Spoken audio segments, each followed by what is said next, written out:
We'll see. All right. All right. It looks like we are live. I actually think for the first time, I kind of semi have it down without feeling freaked out. So, for those of you that are joining us, welcome, welcome, welcome.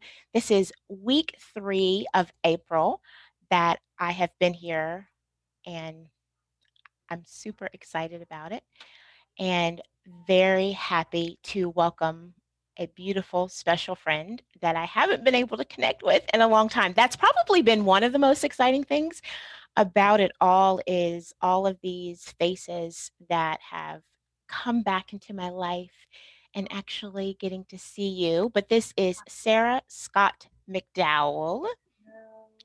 Make sure that I say it correctly. You got it. You got it. Yeah, but before she tells you a little bit about herself, I will fill everybody in on how we reached out for this moment. So, for those of you that were with me last week, I had Natalie Santa Maria from Leaves from Stella. She's the founder of the nonprofit organization who's looking to help support young adults between 18 to 25 that have lost a parent or a sibling. And so I put something out there and wanted to hear more stories. I know last week, so many people, it was really moving to see, chimed in and talked about their own losses that they realize how much of an impact they had on them at different ages. And you were gracious and kind and said, "Hey, that's me."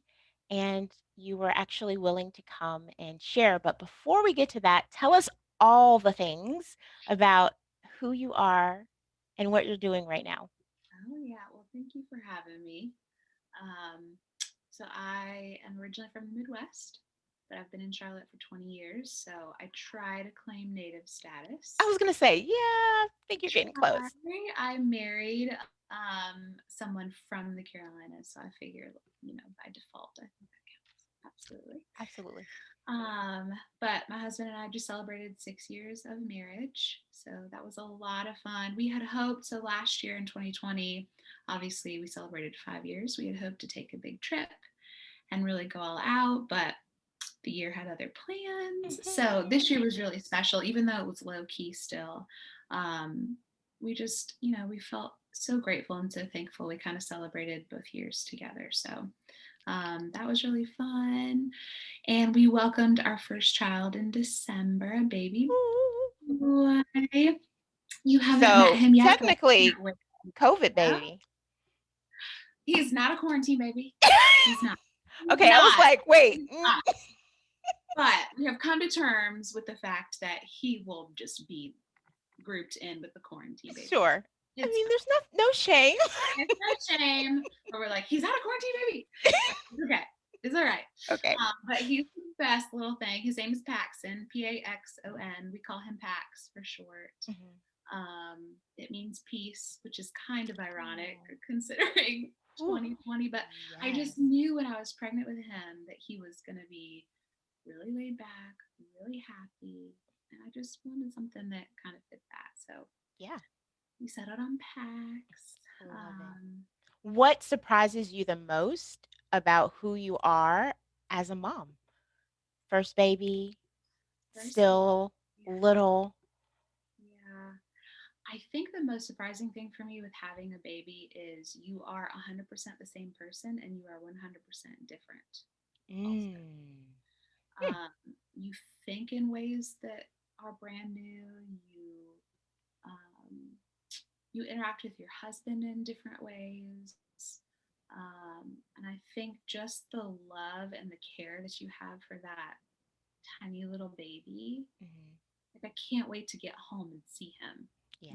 or I've had some girlfriends tell me, when the baby is asleep, you wish he was awake. When he's awake, you can't wait for him to go to sleep. And it's true. It's like this constant balance of, gosh, I can't wait to hold him, but I'm feeling kind of tired. I can't wait for you to take the nap, Yeah. that sort of thing. So it's all of the emotions, it's all of the things, Mhm. and just really Yeah. cool to experience. Yeah. No, I love that perspective. And I love that you acknowledge you're 100% different in some ways, but also 100% the same because it can be easy for people to feel like I'm not the same or I've changed so much. We make changes as parents that we need to in order to survive and balance it all. But at our core, we definitely are who we are, and that's enough. All of our children will survive well with our personalities Yeah, just exactly. the way it is. Yeah, and I do think he's made my husband and I talk about this. He's made us better people already. We Oh, feel yeah. um, they're so fragile and vulnerable, and Hmm. it just changes you in lots of Absolutely. ways for sure. Yeah. I definitely believe, and I'll just speak for myself, that being a parent just created a completely different level of motivation. I always felt like I was a very motivated person, but there is something about these little people are depending on me as well, so it's important for me to be as solid and as balanced. Perfection is not real, but to the best of my ability, I didn't wanna miss a moment. I wanted to look back and go, "I put everything I had into being with them," and, if they're watching, they're likely like, "Mhm, maybe too much at sometimes." Oh, that's But awesome. yeah, same. I didn't wanna miss any of it, and I do feel like we were able to accomplish that. Speaking of that parent relationship, Yeah, what was your relationship like with your dad yeah. growing up? Thank you for asking. So I was definitely a daddy's girl when I was younger. Just loved him. Just we were a lot His of name? Gene. Okay.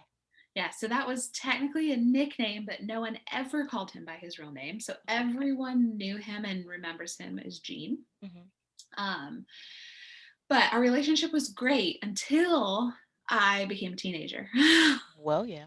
And I think because we were so similar in several ways, we just tended to butt heads a little bit, Mhm. um, which is understandable. Like Yeah. I was a teenage girl, I knew better. I didn't want my dad like hanging You knew around me and everything, I'm sure.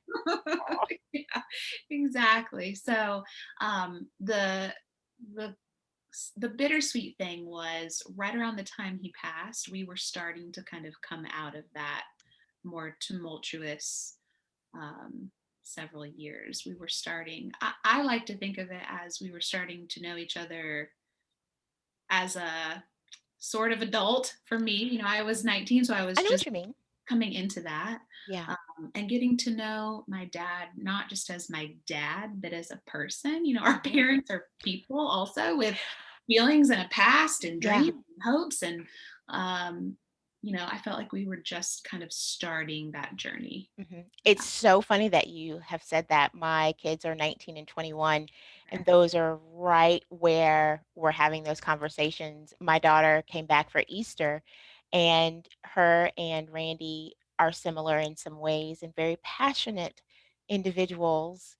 And Yes. when she came back this time, she literally, you could see that she was seeing him for the first time as a human. And it wasn't just, "Oh, that's my dad telling me to be careful." She looked at his creativity and his excitement and was like, "I've never seen him." She asked me, she was like, "Has he always been like this?" Like, "Yeah, actually he has, but, you weren't able to see it." So there is something about getting out of that stage where we know everything Yep. and then realize, okay, I'll let you be a person too, and you can forgive me for all the things that I said Yes. in Yeah. that regard. Yeah. Yeah. It's a very interesting dynamic when you almost have to, at least for me, I had to kind of bring my parents off of this pedestal Hmm. that we probably all, if we have a good relationship, we hold our parents up on pedestals, and to Yeah. remember that, my mom was a teenager once too, Hmm. and my dad has made mistakes, and, Hmm. so on and so forth, and be able to see them as people. Yeah. Um, and I think it causes us to be more open to learning from them too. Yeah. Um, I always tell individuals of any age that still have their parents alive, cherish those moments, even the ones that aggravate you and drive you crazy, because when that parent is no longer there, you would give anything just to hear their voice or even have one of those moments again just one more time. Yeah. So try as much as possible to Yeah. embrace that they're there. So often I wish I would have asked my dad more questions. Mhm. Like, what's your opinion on this? What do you think about this? What did you do when you ran into this situation or whatever? But I just wasn't in a place at the time, and I've I've learned to accept that, and that's okay. Yeah. But what I have been able to do is now, with whoever, whether it's my mom or a grandparent or a best friend, learning that lesson and remembering the time is short and ask the questions, get to know them now, appreciate the input and the wisdom that they have now, Mhm. because someday they're not going to be there. That's the unfortunate reality. So Yeah. um, it was it was a hard lesson to learn, but I'm also grateful for it. Mhm. What do you remember about, and this is a big question, you can, of course, choose what part of it you go to, that loss in your life at that time? Yeah, So while you're 19 years old, that's a significant change, and you're also in this place of uncertainty and figuring yourself out. So what now looking back stands out to you about what you were really experiencing then? yeah, that was a big question. Mhm. I think the number one thing that I realized, it took me several years to kind of process through the different levels of the grief I was feeling. Mhm. And I think I had a very um, unrealistic view of life in a lot of ways. And here's what I mean. So I felt like I had an idyllic life. It was my dad, my mom, myself, and my sister Mhm. living together here in Charlotte. We were happy. We had lots of fun, lots of laughter. We had struggles, just like every other family. My dad had actually been sick off and on for the better part of about 9 or 10 years. So I was familiar with, having to help care for someone at times Mhm. and watching my mom have to go through that and different things. And we weren't wealthy or anything like that, but there was just so much joy and happiness in our world. Um, I had a great group of friends, and even when issues would come, I'd be like, "Oh, no big deal, it's gonna work out." Da da da da. And I think what I came to realize is that was a wonderful gift, but in the long term it probably wouldn't have been sustainable anyways. And it just so happened that that band-aid for me was ripped off, as opposed to, over time, you kind of grow into being an adult and taking on responsibilities and dealing with grief, maybe when you're a little bit older, and that just isn't my story. And so I've grown almost this, it's going to sound weird, but a gratitude um, for the resiliency that you have to build up, and the ties to family that you can strengthen, and just the lessons learned through that loss. And then what we just talked about earlier is just recognizing that there's work involved in relationships, and there's work involved with love, and to be brave enough to recognize the people that are most important to you and that you want to be closest to, and don't let anything hold you back from getting to really know them on a deep level, and getting to the place where you can let them in and you can let them know how much they mean to you, and let them really be a part of your life, not just on the surface, but at a deeper level than that. Yeah. No, I love that. It is a big question. There is no simple way to ask a question about grief because as, I was thinking about our time or if I'm talking to other people and they're asking me questions, it's so hard to put it in a little wrapped up box and say, "Oh, it's this." And there are so many things that you said that I think are valuable.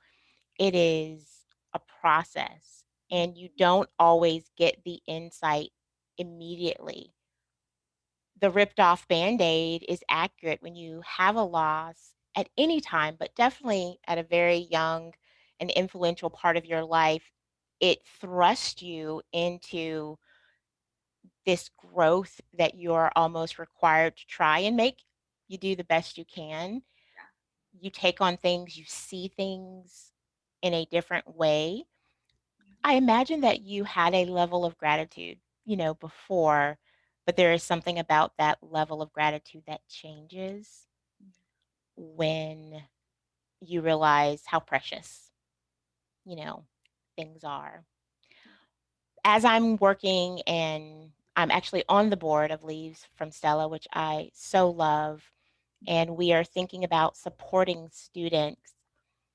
What do you remember about the support that you received? And are there things that were helpful, or even now that you look back, things that you wish you would have had or taken part in that you didn't? Yeah. So my whole family was heavily involved with a church in town at the time when my dad passed. And I was so thankful for the very practical, tangible ways that they cared for us, and they covered funeral expenses, and they sat with my mom for the first couple of weeks just to let her know she was not alone and that they were there to watch over her, and meals, and you know the very practical things that you need when you're going through a loss like that. um, Especially my mom now overnight was a widow, so she needed that support, she needed um, that help, and we did as well. I think the a couple of the biggest things missing for me looking back that I wish I would have had was I didn't know of really anyone at the time um, who I could sit with and they had experienced something Mm. similar. I hear that so much. Yeah, I knew of people, but I didn't have anyone close. And part of me thinks, well, thank goodness, because it means they didn't have to go through that at such a young age. But if I would have known about something similar to like Leaves from Stella, someone who I could go to and they would understand, but they were far enough removed from the situation or at a professional level, whether it Mhm, was therapy or counseling or whatever the case may be, where I could just go and sit and cry and talk. mhm. um, that would have been huge for me. I did not get any professional help to deal with my grief until about 4 or 5 years later. Um, and it just on the way there caused so many other issues because grief is such a beast and everyone deals with it differently. And so, it wasn't until I could recognize how angry I was that I actually went and got help. And at that point, I was in my mid 20s, and so the decisions that had been made along the way, um, I just That's wish another segment. exactly. I just wish I could have gotten a little bit ahead of that, but Yeah. I took on this persona too when my dad passed. Of I saw my sister, for lack of a better term, kind of falling apart. My mom was falling apart. Somebody had to not fall apart. Mm. So it was me. Wow. And I just, to have someone that I could have gone to say, you can fall apart. It's okay. Like you can deal with this now. Yeah. You don't have to take care of everybody else first and then take care of yourself. Like kind of this all encompassing, you can do it at the same time. Yeah. And then the other thing that I love about this organization is the idea of scholarships for students. I was kind of at that place when my dad passed of what's my next step. I was working part time, trying to figure out what I wanted to do with school. I didn't want to do nothing. I knew I had to do something with my life. And then when he passed, I felt like, I had to get a job and get a car and help with bills. And, I had to do different things. I couldn't really look at school at the time. Yeah. That came a lot later for me. So I think to have that support as well really would have been a game changer in certain ways. And then when you think about having the two intertwined together, both the help and the mentorship or the counseling, along with some help and some guidance educationally, I mean, that's incredible. Yeah, Incredible. it is not out there. It really isn't, and it can be easily overlooked or assumed that it's available.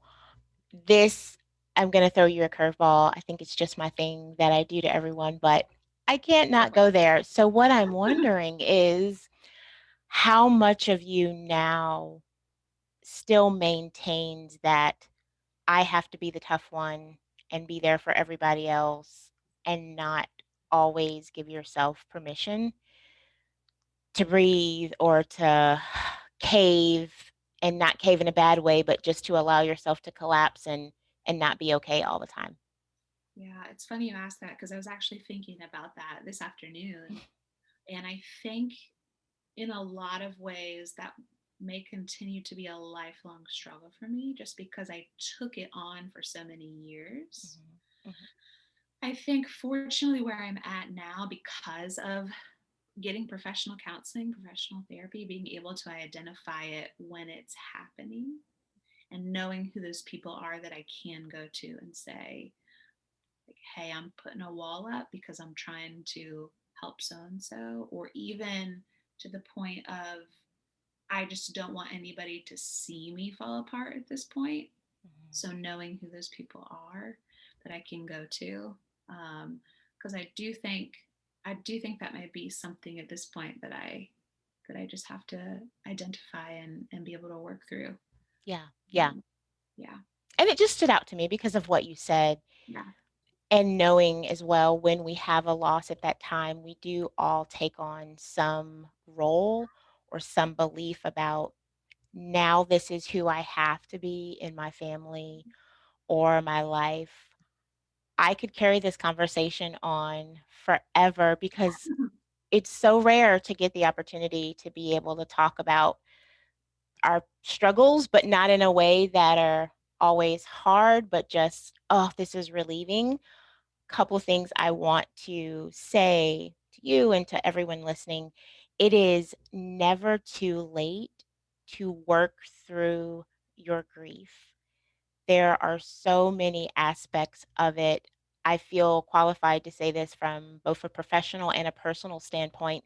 There are parts of losing my mother, who I lost 19 years ago, that are still just now unfolding because life has given me a different opportunity, or there's a different pressure that is kind of forcing me to go, ooh, where did that belief come from?